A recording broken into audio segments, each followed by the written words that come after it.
करके खत्म क्या करोगे? खत्म हो जाएगा। मैं कहता हूं खत्म हो। प्रधानमंत्री दबंग है, उसने कहा मैं ओबीसी था, मैं अब तो ब्राह्मण हो गया हूं, मैं फॉरवर्ड हो गया हूं, तो वो जूता पहन के मंदिर में भी जा सकता। दुआ जी, जगत गुरु रामभद्राचार्य जी हैं, उनका कहना ये है कि आरक्षण खत्म होना चाहिए, अगर खत्म नहीं होगा तो देश में गृह युद्ध होगा। क्या कहेंगे? आप सभी चैनलों को नमस्कार। अहरा ग्लोबल का प्रेसिडेंट डॉक्टर दुआ का। रामभद्राचार्य जी एक बहुत ही अनुभवी, ज्ञानी, पहुंचे हुए श्रद्धे एक स्वामी हैं, एक महंत हैं। चाहे वो दिखता है या नहीं दिखता, क्या पता उनके पास तीसरी आंख है जिससे वो देखते हों।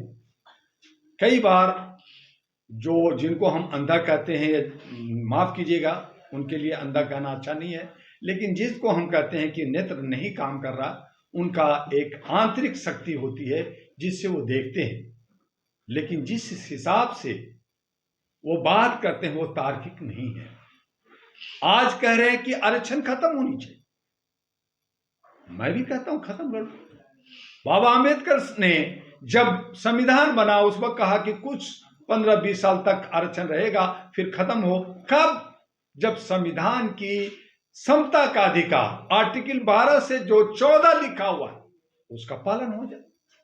लोग जो है नफरत की बाजार खत्म करते, ऊंच नीच का खत्म करते, एक बना दे कि हम भारतीय हैं, और जो है ब्राह्मण और शूद्र और नाय और पासी, ये जो अलग अलग जो वर्ण बनाया है काम के आधार पर, सबके बदन में एक ही खून है, लाल है, व्हाइट है, चेहरा काला गोरा है, समय के हिसाब से, गर्मी बरसात के हिसाब से, उनमें आप दोष, उसमें आप नफरत, उसमें आप ऊंच और नीच क्यों करते हो? जिस दिन ये खत्म कर दो, जिस दिन शिक्षा का अधिकार जो शूद्रों को नहीं दिया गया, जो बाबा अंबेडकर को स्कूल के अंदर नहीं घुसने दिया गया, वो बाहर से पढ़ते रहे, कई डिग्रियां ली, हिम्मत किया, तो एक आध ऐसे विलक्षण शक्तियां मिलती है। बाकी लोगों को तो मार दिया, काट दिया, किसी के साथ बेविचार कर दिया, किसी को आपने खाट पे बैठने नहीं दिया, किसी को आपने बोलने नहीं दिया। तो ऐसी सूरत में शिक्षा एक तरह का पैटर्न, एक तरह का स्कूल कॉलेज, एक तरह का सारा सिलेबस आप बना दीजिए। सबका शिक्षा एक, सबका सुरक्षा एक, सबका खान पान एक, सबका आपका जो है हेल्थ वगैरह का सब कुछ सिस्टम एक बना दीजिए। कोई किसी के साथ शादी कर सकता है, आप इंटरकास्ट करो, उसके करो, उसको करो, कोई रोक नहीं। कानून में भी जो आप बंदिश करते हैं, उसको जो है आप दोष देते हैं, उसको जो है जेल भेज देते हैं, ये खत्म कर दीजिए। तो आरक्षण अपने आप क्या करोगे? खत्म हो जाएगा।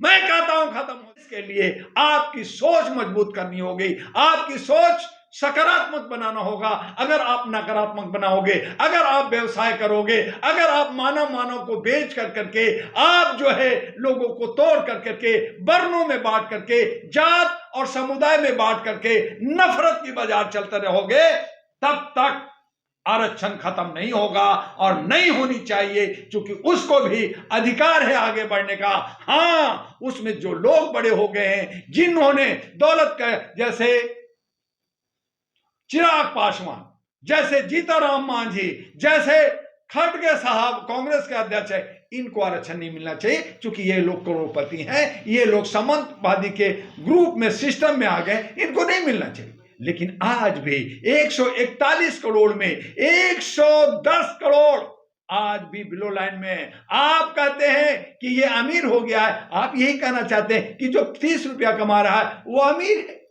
लेकिन अमीरी गरीबी से आरक्षण नहीं ना, जब सीजेआई बन गए उन पे जूता मार रहे हैं, तो फिर यही दुर्भाग्य है कि वो जितने भी हैं, कुछ तो जैसे राष्ट्रपति मुर्मू जी एक आदिवासी, लेकिन मजे की बात है कि यही समाज, यही भारत, यही संविधान, यही सारे लोग, यही ब्राह्मण लोग तिरुपति से 1 दर्जन पंडा को लाते हैं, उनके घर में उनका स्नान किया जाता है, पूजा होता है, मंत्र पढ़ा जाता है, शुद्धिकरण किया जाता है, और तब राष्ट्रपति भवन में भेजा जाता है। चलिए आपने शुद्धि कर लिया, चलिए आपने शुद्धि कर लिया, तो उसके अधिकार दे दीजिए। तो फिर जब वो उड़ीसा के मंदिर में जाते हैं तो मंदिर में आप पूजा नहीं करने देते, आप घुसने नहीं देते, और जहां प्रधानमंत्री दबंग है, उसने कहा मैं ओबीसी था, मैं अब तो ब्राह्मण हो गया हूं, मैं फॉरवर्ड हो गया हूं, तो वो जूता पहन के मंदिर में भी जा सकता। व्यवस्था ये तो मनमानी है, ये तो गुंडागर्दी है, यही समाजवादी है। यहां पे जो है लठमार है, जिसके हाथ में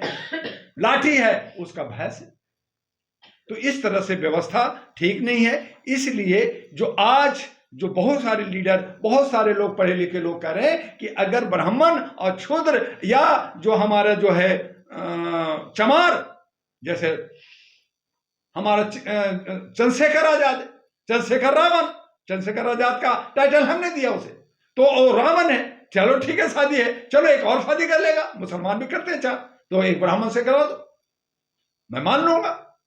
आप अयोध्या का 20 पुजारी है, एक जो है एक चमार को बना दो, मैं मान लूंगा। फिर आरक्षण खत्म करोगे? नहीं जी, उसको भी हमने हक दे दिया। आपने पार्लियामेंट में दिया है 131 जो है क्षुद्र और नीचे के लोग आरक्षण से आते हैं, उसको खत्म करना चाहते हैं। आप राज करना, यानी 2-3% जो है आप पार्लियामेंट पे राज करोगे, आप न्यायपालिका पे राज करोगे, आप सारे ब्यूरोक्रेट पे राज करोगे। 2-3% और 95% आपका चप्पल उठाएगा, दरी उठाएगा, झंडा उठाएगा, जय गुरु करेगा, आपको महान कहेगा, आपको माय लॉर्ड कहेगा, आपको बाबूजी कहेगा। ये कब तक चलता रहेगा? इसलिए अगर भारत को समरसता में लाना है, अगर भारत को प्यार और मोहब्बत में बांटना है, अगर भारत को एकता के सूत्र में लाना है, अगर भारत को विश्व गुरु बनाना है, डायमंड बनाना है, तो आपको सबको भाईचारे के साथ आना होगा। आज बागेश्वर बाबा, आज जो है आनंद बाबा, आज हमारे तमाम बाबा ये जो बात करते हैं हम हिंदू राष्ट्र बनाएंगे, तो आप हिंदू राष्ट्र किस परिकल्पना पे, क्या सोच है, क्या ड्राफ्ट है, क्या प्रस्तावना है, ये तो सामने रखिए। आपका एजेंडा क्या है ये तो रखिए। तो फिर वही होता है कि हम तो ये स्टंट कर रहे हैं, हम तो सत्ता चाहते हैं, बाकी ये सब बकवास है, हमें तो वोट चाहिए, हमें तो राज करना है, बाकी सब जैसे चल रहा है चलते रहने दिया, खून खराबा होने दो, बटने दो, कटने दो। और इस तरह से हमारे मनुष्य और मनुष्य, भाई और भाई में लड़ाई करके ये लोग रोटी सेक रहे हैं और अन्यथा कुछ नहीं है। तो आज जरूरत इस बात की है कि जिसका जो हक है वो हक मिलना चाहिए। ये हमारे समाज संविधान में निहित है, हमारा प्रेम्बल में है, हमारा मौलिक अधिकार में है। हमें बोलने की 19 और 21 है, आजादी का है। हमें धर्म भी मनाने का आर्टिकल 26 से लेके 32 तक है। पढ़ो ना, कितना पढ़ोगे। आरक्षण की बात है तो 340, 341 है, उसमें मुसलमानों के लिए भी है, उसमें हिंदुओं के लिए भी है, उसमें दलितों के लिए भी है। ये सब संविधान जो ये बनाया गया 299 बुद्धिजीवी लोग मिलकर के, जिसके राजेंद्र प्रसाद अध्यक्ष रहे, बाबा अंबेडकर रहे, सुभाष चंद्र बोस रहे और नेहरू भी उस वक्त रहे, प्रधानमंत्री पहले रहे, ये सब कमेटी में थे। तो क्या ये लोग बेवकूफ थे? क्या ये लोग नालायक थे? और हम आज ज्यादा जो पढ़ने से और भाग रहे हैं, ज्ञान लेने से भाग गए। आज सेलिब्रिटी की बात होती है, करोड़ों रुपया कमाता है, उनसे पूछो कि पहला प्रधानमंत्री कौन, तो पता नहीं, राष्ट्रपति कौन पता नहीं, चीफ मिनिस्टर कौन पता नहीं, लेकिन शाहरुख खान, आमिर खान का नाम जानते हैं। तो ऐसी सूरत में जब ज्ञान नहीं होगा तो लोग मनमर्जी कर करके, ये आरक्षण नहीं दे करके अपना हुकूमत बना करके अपना राज करना चाहते हैं। इस तरह से ये भारत का संविधान और भारत का लोकतंत्र को ये मजाक उठा रहे हैं और पूरे विश्व में ढुढेरा पीते हैं कि संविधान बड़ा है। लेकिन नहीं, आप संविधान को और भारत को मजाक बना कर करके आप रोटी सेक रहे हैं और जनता को बेवकूफ बना रहे हैं। ये कब तक चलेगा, ये जनता तय करेगा।